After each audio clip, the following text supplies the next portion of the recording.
नमस्कार, मैं हूं प्रकाश ओझा और आप देख रहे हैं बुंदेल भास्कर। इस समय मैं मौजूद हूं चित्रकूट जनपद में, जहां पर लोकसभा 48 सीट की मतगणना शुरू हो गई है। 543 सीटों पर, भारत के 543 सीटों पर हुए चुनाव की मतगणना आज शुरू है। रुझान आपके सामने आ गए हैं। भारत में प्रधानमंत्री मोदी तीसरी बार प्रधानमंत्री बनने की ओर अग्रसर हैं। एक तरफ जहां एनडीए गठबंधन को लगभग 295 सीटें मिलने की संभावना जता रहे हैं, 295 सीटों पर वो लड़ाई लड़ रही है, आगे है। वहीं कांग्रेस पार्टी तथा उसके गठबंधन दलों की स्थिति जो है, बहुमत का आंकड़ा नहीं पार कर पाई है। बात उत्तर प्रदेश की करते हैं तो उत्तर प्रदेश में भाजपा को इस वक्त आप देख रहे हैं कि भारी नुकसान का सामना करना पड़ रहा है। भाजपा को जहां पिछली बार 70 से अधिक सीटें प्राप्त हुई थी, वहीं इस बार 35 सीटों पर भाजपा चुनाव लड़ रही है। 35 सीटों पर समाजवादी पार्टी लड़ रही है तथा 7 और 8 सीटों पर कभी आगे पीछे हो रही कांग्रेस पार्टी।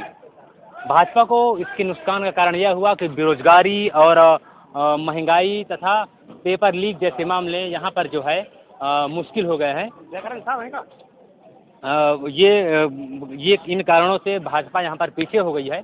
और बात आती है लोकसभा 48 की बांदा की, तो यहाँ समाजवादी प्रत्याशी और समाजवादी पार्टी की प्रत्याशी कृष्णा पटेल और भाजपा के प्रत्याशी आर.के. पटेल के बीच कड़ी टक्कर है।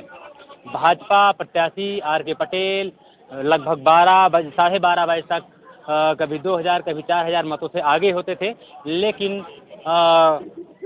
1 बजे के बाद समाजवादी पार्टी की प्रत्याशी कृष्णा पटेल लगभग 8000 मतों से भाजपा प्रत्याशी से आगे हैं, तीसरे नंबर पर। यानी कि बसपा के जो कैंडिडेट हैं मयंक द्विवेदी, जिनकी इस लोकसभा में प्रबल संभावना जताई जा रही थी कि ये इनकी सीट इस बार बसपा यहाँ से निकाल लेगी, उनकी स्थिति यह हुई है कि वह लगभग 90,000 वोट पाकर तीसरे स्थान पर हैं।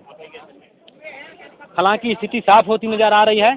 लगातार जैसे जैसे दिन ढल रहा है, वैसी वैसी स्थिति भी स्पष्ट होती जा रही है कि यहाँ पर यानी कि भाजपा सरकार बनाने की ओर अग्रसर है। भाजपा पूर्ण बहुमत से सरकार बना लेगी, लेकिन शाम तक इस लोकसभा सीट का फैसला आपके सामने आ जाएगा और जो भी प्रत्याशी, यानी कहा जाए किसी भी दल का जो प्रत्याशी जो जीत की ओर अग्रसर है, वह यहाँ पर विजय प्राप्त कर लेगा। और ये जो अपडेट आप देख पा रहे हैं, यह अभी लगभग 1 बजे की अपडेट है। 1 बजे के बाद की जो स्थिति होगी वो क्या आगे बदल सकती है, यह अभी कह पाना संभव नहीं है। लेकिन समाजवादी पार्टी लगातार बढ़त की ओर आगे बढ़ रही है।